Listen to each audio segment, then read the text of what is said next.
How much did you come up against the business owner themselves saying, I don't want to close my business because my family and so many others are going to lose, versus I have to close my business because everybody's going to get sick and potentially very sick or maybe even die? Like, how hard was it for them to close down and listen to what in the Pennsylvania governor's case were the rules? Yeah, well, when you have a small business, you have everything invested in it, right?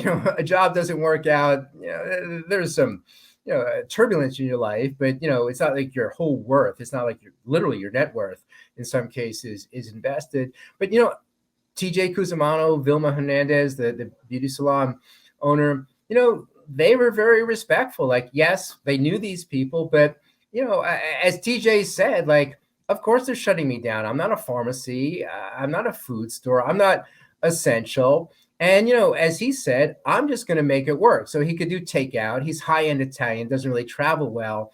And the joy in doing this, which I didn't quite anticipate when I started, was that the creativity.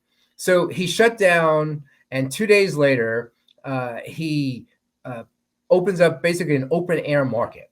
He bags up the vegetables and the flour and pasta, all this stuff, and starts selling it to the community. And of course, people are cooking 3 meals a day. They're desperate for it. It brings cash in for him.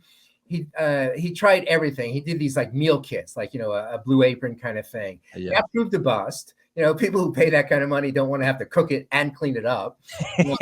But on the other hand, he did Taco Tuesdays, huge hit that brought a lot of cash in. He didn't really care for barbecue himself, but he watched YouTube videos on barbecuing.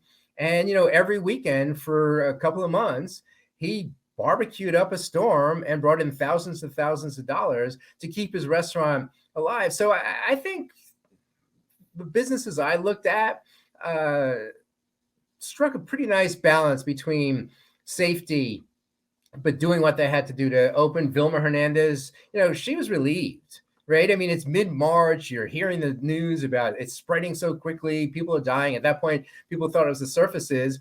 Like, she wasn't getting business anyway. Like, people had stopped coming to her shop. They don't want to deal with her. So she was relieved when she was closed down, and just, we're going to figure out a way to make it.